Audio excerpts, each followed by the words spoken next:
Let's talk about Richard Branson. Now, I must declare I love his airline, although I don't think it's really his anymore. But he's out there and he is saying, stop coal, Australia. Have a look at this, right?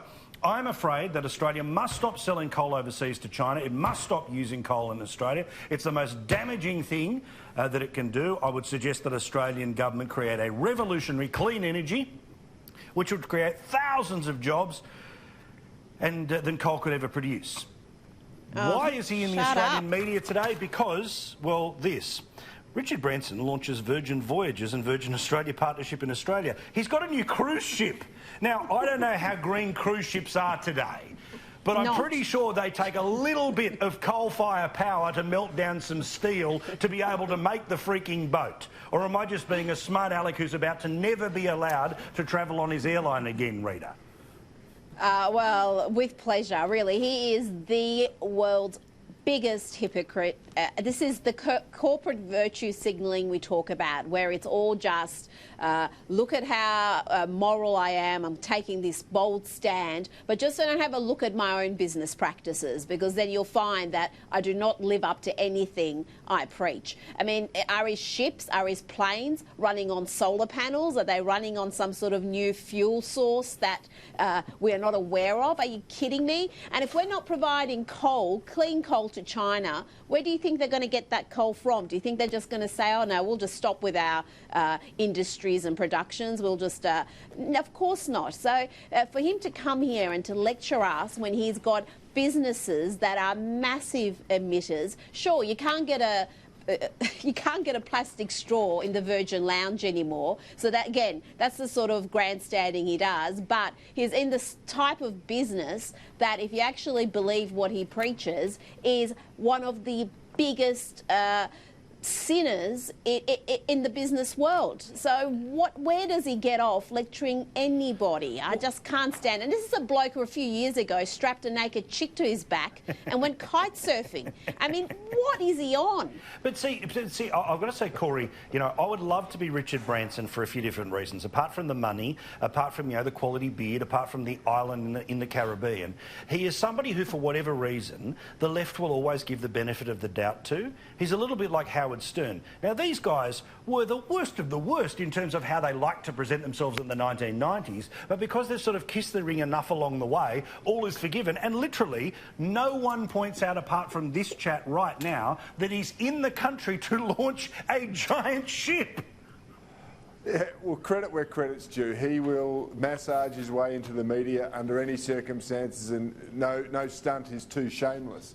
But if you think about, I'm just trying to rack my brains about his three major businesses now. There is Virgin, the airline, Virgin Australia, which is a great airline. He's now got Virgin ships. He's got Virgin Intergalactic, you know, where he's sending people up into space. Now, I can't imagine more polluting industry, but he just says that it's all cool because Australia should stop selling coal. I don't know what the answer to this is, except maybe nuclear, and he could have a nuclear ship and nuclear industry here, and maybe a nuclear rocket. I don't know, maybe he's going down that path. Virgin Nuclear, I can see you sitting there to cut the ribbon anytime soon. Jenna, look, you know, you were at one point in your life well and truly across celebrity circles.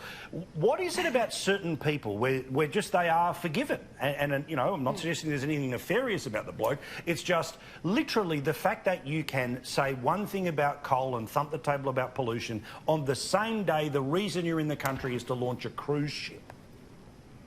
I think it's because they play the media like an absolute fiddle, and I think I consider Richard Branson to be the Leonardo DiCaprio of the business world. Old mate Leo, I remember when he was out here, we chased him all around Sydney when he was out here filming The Great Gatsby, and he would bang on and on around greenhouse emissions and things like that. Meanwhile, he's out partying in the middle of the Sydney Harbour on a massive cruise super yacht, private super yacht, having chicks like flown out to him every left, right and centre. So he's the type of guy that flies around the world on a private jet, but doesn't like to have any of the doesn't take any of the blame when he decides to do that, but will be more than happily sit along with Greta and say that she's going to save the world.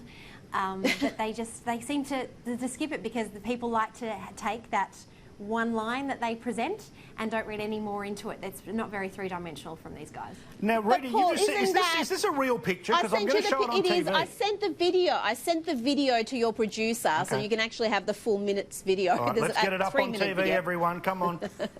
This is the naked chick strapped to the back. But this is what Gemma talks about, is what is just at the heart of the modern left. There is no substance. It's all about style. You can just make a couple of pronouncements.